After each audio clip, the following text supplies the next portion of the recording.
जय हिंद दोस्तों, आप सभी का बहुत बहुत स्वागत है मेरे यूट्यूब चैनल पे। आज मैं आपसे बात करने जा रहा हूँ एक न्यू नोटिफिकेशन की।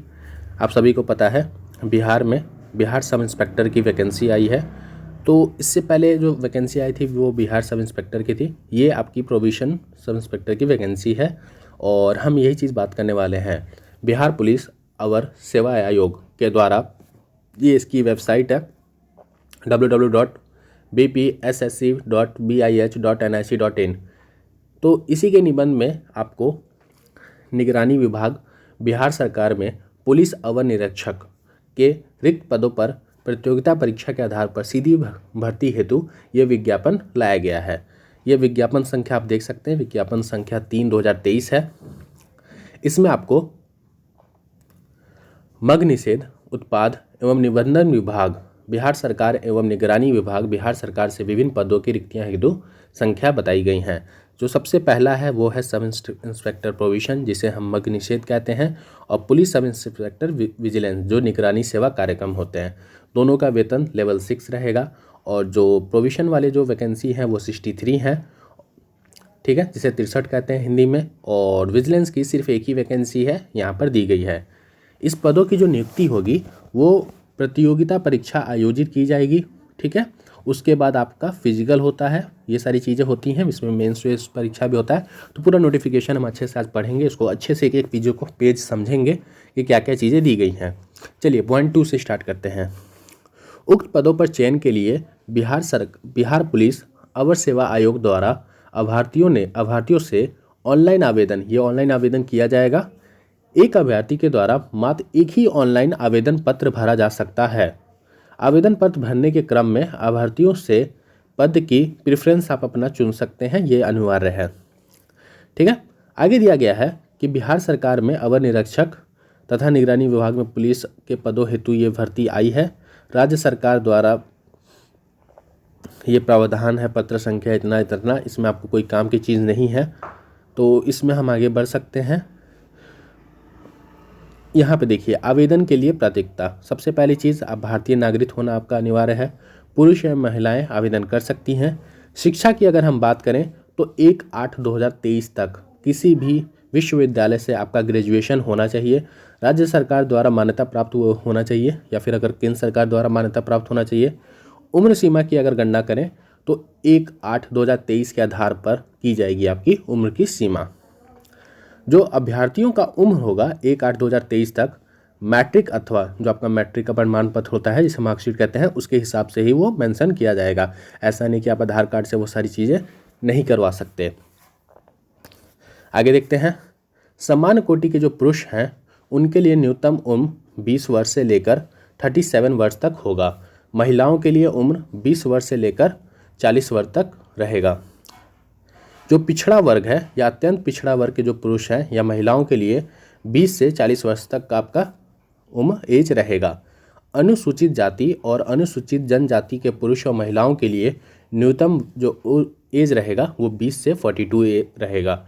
तो जनरल के लिए 20 से 37 मेल के लिए, फीमेल के लिए 20 से 40, ओबीसी के लिए 20 से 40 male female both, SC ST के लिए 20 से 42 मेल फीमेल बोथ। बिहार के वैसे सरकारी सेवक उच्चतर वेतन की सेवा संवर्ग में जाने के लिए प्रतियोगिता परीक्षा में भाग लेने हेतु उनके लिए अधिकतम आयु जो होगी वो 5 वर्ष की छूट दी जाएगी। जिन्होंने न्यूनतम सेवा में न्यूनतम 3 वर्ष की अवधि पूरी कर चुकी है। बिहार सरकार में ऐसे जो कर्मचारी हैं जो भी इसमें अपना ऊंचे पोस्ट पे जाना चाहते हैं, जिनका लेवल 4-5 है, अगर वो लेवल 6 में जाना चाहते हैं तो अगर उन्हें बिहार सरकार में कम से कम 3 वर्ष की अगर सेवा पूरी कर चुकी है तो उनको अधिकतम आयु सीमा 5 वर्ष की छूट दी जाएगी। असैनिक पदों पर नियुक्ति हेतु भूतपूर्व सैनिक को अधिकतम जो आयु सीमा में 3 वर्ष तथा प्रतिरक्षा सेवा में बिताई गई सेवा अवधि के योग से जो रियायतें हैं वो उस हिसाब से दी जाएंगी। उम्र कटअफ तिथि को 57 वर्ष से अधिक नहीं होनी चाहिए, मतलब आपका 57 साल से अधिक नहीं होना चाहिए। तो एक चीज़ बताइए, जिसका 57 वर्ष होगा तो वो 3 साल के लिए तो जॉब करेगा नहीं। तो ये पूर्व सैनिक के लिए है जो रिटायरमेंट ले चुके हैं सेना से। अभ्यर्थियों की उम्र की गणना मैट्रिक अथवा समकक्ष परीक्षा के प्रमाण पत्र में जो उनका जन्म तिथि मेंशन रहेगा उसी के हिसाब से की जाएगी। आगे हम बात करते हैं शारीरिक मापदंड, ऊंचाई, सीना, वजन, इन सब पे कैसे मार्क्स किया जाएगा। ठीक है, तो सबसे पहले ऊंचाई की बात करते हैं। यहाँ पे देखिए कोई अंक दे नहीं है, इनका कोई अंक दे नहीं होगा, आपको क्वालिफाइंग होगा सिर्फ।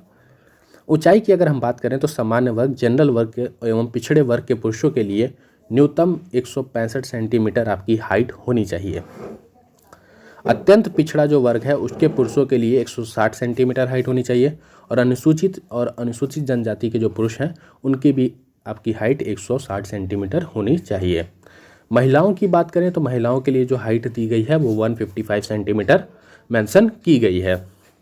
अगर हम सीना की बात करें तो सीना सिर्फ पुरुषों के लिए, जो सामान्य वर्ग और पिछड़ा वर्ग का जो पुरुष है या अत्यंत पिछड़ा वर्ग के जो पुरुष हैं बिना फुलाए उनके लिए 81 सेंटीमीटर रखा गया है, और फुलाकर 86 सेंटीमीटर। तो इनके बीच में जो डिफरेंस होता है वो अप्रॉक्स 5 सेंटीमीटर का आपका होता है।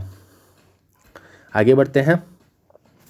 फुलाने के बाद सीना में कम से कम 5 सेंटीमीटर का अंतर होना चाहिए। देखिए जो चीज़ मैंने यहाँ मेंशन किया वही यहाँ पे लिखा गया है, 5 सेंटीमीटर का मेंशन अनिवार्य होना चाहिए। अनुसूचित जाति और अनुसूचित जनजाति के पुरुषों के लिए बिना फुलाए 79 सेंटीमीटर और फुलाकर 84 सेंटीमीटर। तो जो ऊपर आपने पढ़ा वो जनरल और ओबीसी के लिए था, और ये अनुसूचित और अनुसूचित SC ST के लोगों के लिए है। फुलाने के बाद सीना, ये वही चीज़ मेंशन किया है, महिलाओं के लिए सीना माप नहीं होता है। वजन की बात करें तो सभी वर्ग की महिला उम्मीदवारों के लिए न्यूनतम वजन 48 किलोग्राम होना आवश्यक है। अब हम प्रक्रिया देखेंगे कि नियुक्ति की प्रक्रिया कैसे की जाती है। तो सबसे पहले लिखित प्रतियोगिता परीक्षा आपकी होगी। आवेदन पत्रों के संग्रहण के उपरांत समीक्षा की जाएगी, और जिन अभ्यर्थियों के आवेदन पत्र सही पाए जाएंगे उनके लिखित प्रतियोगिता परीक्षा का आयोजन किया जाएगा। लिखित जो परीक्षा है वो आपकी 2 चरणों में होगी। पहला जो आपका प्रीलिम्स होता है और दूसरा मुख्य परीक्षा जिसे मेंस कहते हैं। सभी पत्र हैं वो बहुविकल्पीय प्रश्नों पर आधारित होंगे, MCQ होंगे आपके। जो प्रथम चरण का जो प्री का एग्जाम होता है उसके बारे में हम देख लेते हैं। प्रारंभिक परीक्षा 200 अंकों में एक पत्र होगा, आपका मतलब 100 क्वेश्चन होंगे, कुल संख्या आपकी 100 होंगी, और एक क्वेश्चन 2 मार्क्स का होगा। परीक्षा की अवधि 2 घंटे आपको समय दिया जाएगा। उक्त पत्र में सम्मान ज्ञान, क्या क्या पूछा जाएगा आपसे, सम्मान ज्ञान और समसामयिक मुद्दों से संबंधित प्रश्न पूछे जाएंगे। इसमें 30% से कम अंक प्राप्त करने वाले जो अभ्यर्थी हैं उनको मुख्य परीक्षा में असफल माना जाएगा। वैसे 30 नहीं होता, बिहार सरकार अप्रॉक्स आपका 65% या 70% मान के चलिए अगर आप मार्क्स ला रहे हैं। जैसे आपका 200 मार्क्स है तो अगर आप 120 से अबव हैं तो भी आपका मेंस के लिए आपका सिलेक्शन होगा, वरना नहीं होगा। ये एक मिनिमम क्राइटेरिया दी जाती है, लेकिन आपका मार्क्स 120 से अबव होना चाहिए, तभी आप इसके लिए क्वालिफाई होंगे। प्रारंभिक जो फर्स्ट परीक्षा होती है, प्रीलिम्स परीक्षा के अंकों के आधार पर रिक्तियों के 20 गुना सफल अभ्यर्थियों का चयन किया जाएगा। इसीलिए सिर्फ 30% पास होना जरूरी नहीं है, 20 गुना बच्चों को, जैसे वैकेंसी आपकी कितनी है 58 59 है, मान लीजिए 60 वैकेंसी है तो 60 का 20 गुना आपको बच्चों को बुलाया जाएगा, लमसम 1200 बच्चे। मुख्य लिखित परीक्षा हेतु अर्हता प्राप्त अभ्यर्थियों की पर्याप्त संख्या में अनुपलब्धता की दशा में उक्त अनुपात उपयुक्त रूप से कम किया जा सकेगा। अगर लगता है कि बच्चे कम हैं तो बढ़ाया भी जा सकता है, बच्चे ज़्यादा हैं तो कम किए जा सकते हैं, ये सब आयोग पे डिपेंड करता है। अब हम बात करते हैं मेंस परीक्षा की, जो मुख्य परीक्षा द्वितीय चरण की होती है। मुख्य परीक्षा उसकी हम बात करते हैं। प्रारंभिक परीक्षा में सफल अभ्यर्थियों को मुख्य परीक्षा में संबंधित होने के लिए अवसर प्रदान किया जाएगा। मुख्य परीक्षा में 2 पत्र होंगे आपके, जो पहला 2 पत्र मतलब 2 प्रश्न मतलब 2 पेपर होगा। जो पहला पेपर होगा उसमें 200 अंक का सामान्य हिंदी, समय 2 घंटा आपको दिया जाएगा, जिसमें 100 प्रश्न होंगे और न्यूनतम आपको 30% पास करना अनिवार्य होगा, अन्यथा आपको अयोग्य घोषित कर दिया जाएगा। जो सामान्य हिंदी का पत्र है ये मेगा निर्धारण में नहीं जोड़ा जाएगा, मतलब ये आपका सिर्फ क्वालिफाइंग पेपर है। कैसा पेपर है? सिर्फ क्वालिफाइंग पेपर है, तो आपको सिर्फ क्वालिफाई करना है और 30% आपको मार्क्स लाने हैं। ठीक है, हिंदी में पहला पेपर आपका हिंदी का होगा। ठीक है, 200 अंकों का ये पेपर है, 100 क्वेश्चन होंगे, एक क्वेश्चन 2 मार्क्स का, आपको सिर्फ पास होना है। जो सेकंड पेपर आपका होगा वो आपका सामान्य अध्ययन, सामान्य विज्ञान, नागरिक शास्त्र, भारतीय इतिहास, इसको मिटा देता हूँ, भारतीय भूगोल, एक सेकेंड, भारतीय भूगोल, गणित, मानसिक योग्यता जहाँ से संबंधित होगा, मतलब आपका math, reasoning, GK, GS, science सब कुछ आपका यहाँ पे होगा। और ये भी आपका 200 मार्क्स का होगा, जिसमें प्रश्नों की संख्या कुल 100 होंगी। 2 घंटा आपको समय दिया जाएगा। दोनों चरणों की जो परीक्षा है उसमें प्रत्येक गलत आंसर पे आपको 0.2 अंक काटा जाएगा, मतलब 5 क्वेश्चन अगर आप गलत करते हैं तो आपका 1 मार्क्स कट जाएगा। उत्तर पुस्तिका को 2 प्रतियों में होंगी, जिसका एक प्रति आयोग के पास सुरक्षित रखी जाएगी। एक आयोग के पास सुरक्षित रखी जाएगी कि इन फ्यूचर अगर कुछ गड़बड़ होता है तो आयोग के पास सबूत रहे। मुख्य लिखित परीक्षा के आधार पर रिक्तियों के 6 गुना अभ्यर्थियों को चयन के लिए बुलाया जाएगा। किसके लिए? शारीरिक दक्षता परीक्षा के लिए। तो पहले जो प्री का पेपर था उसमें मेंस के लिए 20 गुना लोगों को बुलाया जा रहा था, और यहाँ पे 6 गुना अभ्यर्थियों को आपका शारीरिक दक्षता परीक्षा के लिए बुलाया जाएगा। अभ्यर्थियों को शारीरिक दक्षता परीक्षा में मात्र उत्तीर्ण होना आवश्यक होगा, सिर्फ क्वालिफाई होना आवश्यक होगा। इसके लिए आपको कोई अधिक अंक नहीं मिलेगा। शारीरिक दक्षता परीक्षा में अगर अभ्यर्थी का प्राप्त संख्या में अनुपलब्धता की दशा में उक्त को वो आपको विफल माना जाएगा। फिर आता है तृतीय चरण, शारीरिक योग्यता और दक्षता परीक्षा। निम्नलिखित शारीरिक योग्यता में अभ्यर्थियों को सफल होना अनिवार्य है। अगर आप फिजिकल पास करते हैं तभी आप आगे प्रोसेस में जाएंगे, अन्यथा आप बाहर हो जाएंगे। सबसे पहला है दौड़। सभी कोटि के जो पुरुष हैं उनको 1.6 किलोमीटर की दौड़ आपको 6 मिनट 30 सेकंड में पूरी करनी है। अधिक समय लेने वाले अभ्यर्थियों को असफल घोषित कर दिया जाएगा। महिलाओं की अगर हम बात करें तो इन्हें 1 किलोमीटर की दौड़ करनी है किसी में 6 मिनट में। ऊंची कूद की बात करें, जो हाई जंप होता है, सभी कोटि के पुरुष को 4 फीट की कम से कम कूद आपको करनी है, ठीक है। और अगर महिलाओं की बात करें तो उनके लिए 3 फीट रखा गया है। लंबी कूद, लॉन्ग जंप की बात करें तो पुरुषों के लिए ये 12 फीट रखी गई है लॉन्ग जंप, और महिलाओं के लिए 9 फीट का लॉन्ग जंप आपको रखा गया है। गोला फेंक की बात करें तो जो पुरुष हैं उनके लिए 16 पाउंड का गोला न्यूनतम 16 फीट फेंकना है। तो आपका 16 पाउंड का गोला होगा, वो आपको 16 फीट तक फेंकना होगा, तभी आप उसे क्वालिफाई करेंगे। और महिलाओं के लिए 12 पाउंड का गोला न्यूनतम 10 फीट आपको फेंकना होगा। नियमित समय पुरुषों के लिए 6 मिनट 30 सेकंड, यह मैंने आपको बता दिया है। अब आगे देखते हैं नियुक्ति की अनुशंसा। अंतिम रूप में सफल अभ्यर्थियों को मेधा सूची मुख्य लिखित परीक्षा में प्राप्त अंकों के आधार पर आपका मेधा से प्राथमिकता क्रमानुसार आरक्षण कोटिवार तैयार की जाएगी। मतलब आपका जो लिखित परीक्षा होगा उसके बाद आपको आरक्षण के हिसाब से जो सीटें हैं वो आपकी तैयार की जाएंगी। तो ये सारी चीज़ें मैंने आपको बता दी। आगे हम यहाँ पे बात करते हैं, अगर आप जनरल कैटेगरी से आते हैं तो आपके पास 27 सीटें हैं, महिलाओं के पास 9 सीट हैं, क्योंकि महिलाओं को 35% आरक्षण भी दिया जा रहा है बिहार में। आर्थिक रूप से कमजोर जो EWS कहते हैं उनके पास 6 सीट है, महिलाओं के लिए 2 सीट हैं। अनुसूचित जाति 10 सीट रखी गई हैं टोटल, और महिलाओं के लिए 4 सीट रखी गई हैं। अनुसूचित जनजाति की बात करें तो इनके लिए कोई भी सीट नहीं रखी गई है। अत्यंत पिछड़ा वर्ग जो है उनके लिए कुल सीटें 12 हैं, महिलाओं के लिए 4 सीटें रखी गई हैं। पिछड़ा वर्ग जो है उनके लिए कुल सीटें 7, महिलाओं के लिए 2 सीट रखी गई है। और पिछड़ी वर्ग की महिलाओं के लिए कुल 1 सीट रखी गई है। टोटल आपके 63 सीट हैं, महिलाओं के लिए 21 सीट टोटल रिजर्व है। अब यहाँ पे हम बात करते हैं जो स्वतंत्रता सेनानी हैं जिन्होंने केंद्र सरकार में द्वारा पेंशन स्वर्गित है, उनके पोता पोती नाती नातनियों के लिए 2% कुल सीटें रिजर्व की गई हैं, मतलब 2 सीटें आपकी कुल रिजर्व रहेंगी। आगे यहाँ बात करते हैं आरक्षित के लिए 1 सीट, ये मैं ऊपर आपको बता चुका हूँ। आरक्षण जो है वो बिहार एवं सेवाओं की रिक्तियों के आधार पर आरक्षण आपकी दी जाती है। इसका जो अधिनियम है 1991 बिहार अधिनियम के तहत ये आपका समय समय पर चेंज भी होता रहता है, तो ये चीज़ें आपको ध्यान देनी है। बाकी इसमें जो काम की चीज़ें हैं वो मैं बता देता हूँ। कट ऑफ तिथि की बात करें तो सभी अभ्यर्थियों के लिए आयु सीमा, शैक्षणिक योग्यता, शिक्षा, अन्य अहता एवं अनुभव, बिहार सरकार के सरकारी सेवक होने का प्रमाण पत्र और भूतपूर्व सैनिकों की आयु गणना के लिए कट ऑफ तिथि जो रखी गई है वो 1 अगस्त 2023 रखी गई है। मतलब अगर आपके पास ये सारे सर्टिफिकेट हैं तो वो 1 अगस्त 2023 से पहले निर्धारित किए जाने चाहिए, उसके बाद का सर्टिफिकेट मान्य नहीं होगा। ये चीज़ ध्यान दीजिएगा। फिर आगे हम बात करें तो चिकित्सा जो आपका जांच होती है, चरित्र कैरेक्टर सर्टिफिकेट।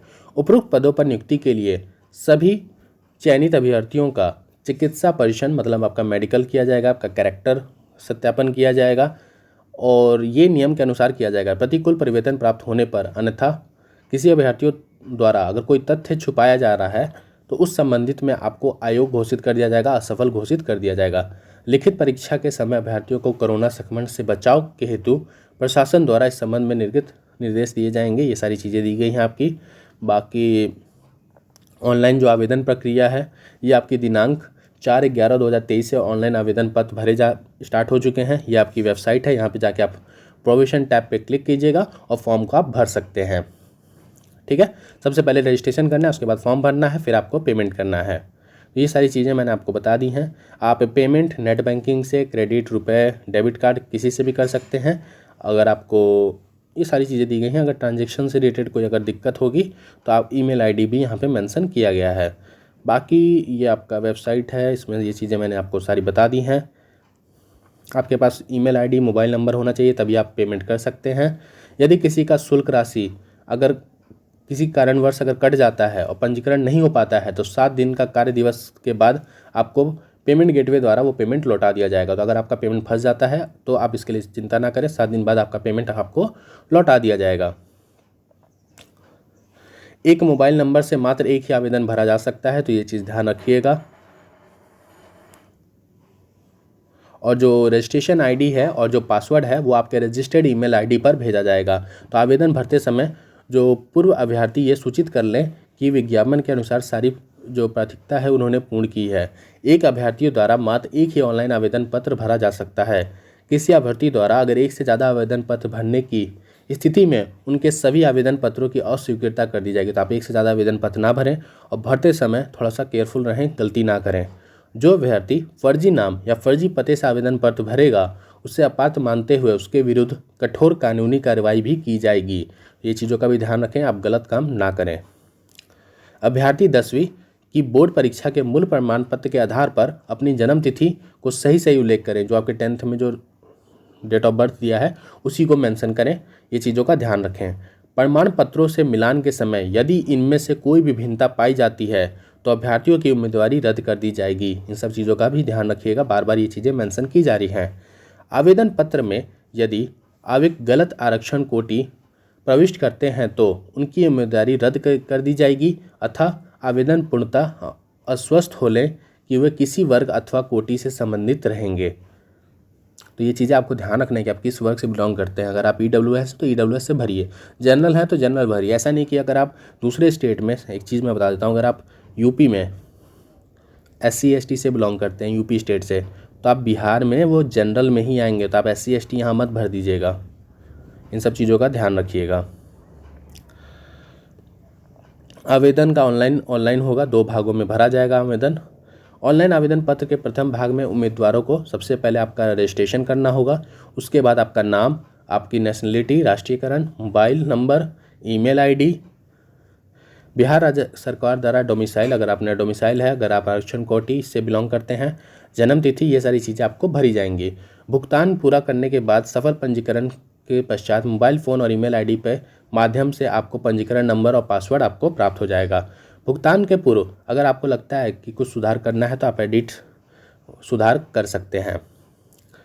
यदि किसी ने गलत विवरण के साथ पंजीकरण कर दिया और भुगतान के बाद आप ऐसा विवरण है कि एडिट नहीं कर सकते हैं, भुगतान के बाद तो ऐसे भी एडिट आप नहीं कर सकते, तो आप कैंसल रजिस्ट्रेशन फॉर्म का प्रावधान का उपयोग करें और अपने पंजीकरण को रद्द कर सकते हैं, किंतु पहले भुगतान किया गया आवेदन शुल्क लौटाया नहीं जाएगा। नए पंजीकरण के लिए आपको फिर से आवेदन करना पड़ेगा। कोई ऐसा कैंडिडेट है जिसको लगता है कि मैंने पेमेंट कर दिया और मेरा कुछ फॉर्म गलत है, तो आप उसके लिए कैंसिल रजिस्ट्रेशन फॉर्म का प्रावधान है, आप अपना रजिस्ट्रेशन कैंसिल करवा सकते हैं, लेकिन उसके लिए आपको जो पेमेंट है वो रिफ़ंड नहीं की जाएगी। और दूसरी चीज़, जो न्यू पंजीकरण आप करेंगे तो आपको फिर से पेमेंट भरना पड़ेगा। तो इसलिए कभी भी फॉर्म भरते टाइम थोड़ा सा ध्यान रखें और आपके पास सारे डॉक्यूमेंट्स अपने सामने रखें जिससे आपकी गलती ना हो। और पेमेंट करने से पहले आप 2 बार चेक कर लें, क्योंकि पेमेंट करने से पहले आप एडिट कर सकते हैं, पेमेंट करने के बाद आप एडिट नहीं कर पाएंगे।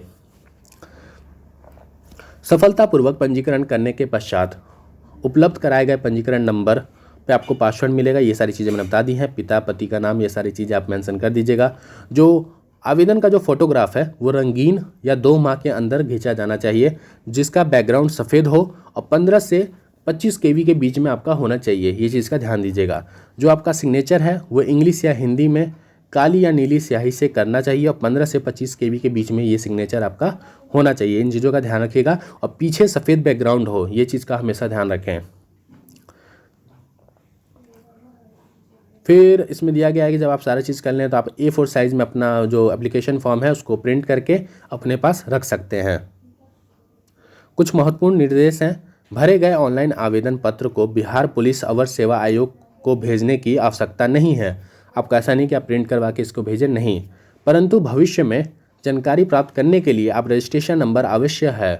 अतः पूर्ण रूप से भरे गए आवेदन पत्र की पवित्रता फोटो सहित प्रति अभ्यर्थी अपने पास उपलब्ध रखें। जैसे जो आप फॉर्म भरते हैं तो आप अपना प्रिंट करके अपने पास रख लिया करें, क्योंकि अन्य आगे चल कर अगर कोई दिक्कत होती है तो आपको वही एप्लीकेशन का जो प्रिंट आपने फॉर्म रखा है वो फॉर्म और रजिस्ट्रेशन नंबर के साथ सबमिट करना पड़ेगा आयोग में। बिहार पुलिस अवर शिक्षा आयोग से पत्राचार करते समय आवेदन पत्र की पावती एक्नॉलेजमेंट की छाया प्रति निश्चित रूप से संकलन करें। तो ये चीज़ का मेंशन किया गया है। ऑनलाइन आवेदन पत्र भरने की अंतिम तिथि 4/12/2023 रखी गई है, 4 दिसंबर। इसमें कोई विस्तार नहीं किया जाएगा। डाक और अन्य माध्यम से भेजे गए आवेदन में सुधार अनुरोध पर विचार नहीं किया जाएगा। तो ये सारी चीज़ें मेंशन की गई हैं। आगे हम बात करते हैं उम्मीदवारी का।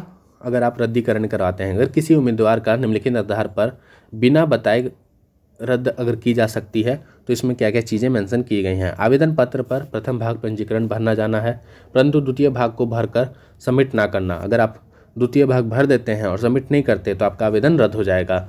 आवेदन द्वारा फ़ोटो या फिर सिग्नेचर अपलोड अगर नहीं किया जाता है और अन्य व्यक्ति का अगर फ़ोटो सिग्नेचर अपलोड कर देते हैं तो भी आपका ये आवेदन रद्द हो जाएगा। ऑफलाइन भुगतान ना किए जाने से अथवा भुगतान के पश्चात राशि पुण्य बैंक में अगर चेकबुक के रूप में प्राप्त कर लेना तो ये भी आपका रद्द हो जाएगा। आवेदन में गलत सूचना देने से भी रद्द हो सकता है। तो ये सारी चीज़ें आपकी दी गई हैं। जेंडर अगर आप गलत मेंशन करते हैं तो रद्द हो सकता है। जन्म तिथि गलत अगर आप डालते हैं तो रद्द हो सकता है। अगर आप अपना दस्तावेज का सत्यापन गलत पाया जाता है तो आपकी वो रद्द हो सकती है। प्रमाण पत्र अगर गलत है तो रद्द हो सकता है। अगर आप किसी विवाहित कोटि या किस समाज से या निवास का प्रमाण पत्र है आपका डोमिसाइल, तो ये भी आपका आवेदन का ही बता रहा है कि क्या क्या गलतियां अगर आप करेंगे तो आपका आवेदन पत्र क्या हो सकता है, रद्द हो सकता है। तो इन सब चीज़ों का आप ध्यान रखिएगा, इसको आसानी से अच्छे से पढ़ लीजिएगा। मैं एक एक करके बताऊंगा तो वीडियो बहुत लंबा हो जाएगा, ऐसे ही वीडियो बहुत लंबा होते जा रहा है। आवेदन पत्र की अंतिम तिथि मैंने आपको बता दी है, SMS ईमेल की तरह ID आएगा। ऐसे विवाहित महिलाएं जो दौड़ एवं शारीरिक दक्षता परीक्षा के समय चिकित्सक परीक्षण में गर्भवती पाई जाएंगी, उन्हें चिकित्सा प्रतिवेदन के आधार पर दौड़ एवं शारीरिक दक्षता के जांच में भाग लेने की अनुमति नहीं दी जाएगी। इस आधार पर उन्हें आयोग घोषित कर दिया जाएगा। तो ऐसी विवाहित महिलाएं जो उस टाइम पे अगर आप प्रेगनेंसी रखती हैं या फिर अगर ऐसा पाया जाता है तो आपको दौड़ने नहीं दिया जाएगा, आपको पहले ही आयोग घोषित कर दिया जाएगा।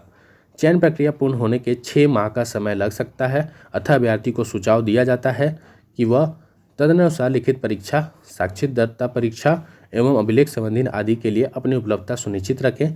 किसी भी प्रक्रिया के समय विस्तार और अनुरोध किसी भी परिस्थिति, पारिवारिक, निजी, चिकित्सा स्थिति या गर्भावस्था आदि में मान्य नहीं होगा। तो ये सारी चीज़ें आपको बता दी गई हैं। बाकी आप ये देख सकते हैं बिहार पुलिस अवर सेवा आयोग बिहार पटना, दिनांक 1/11/2023 का है।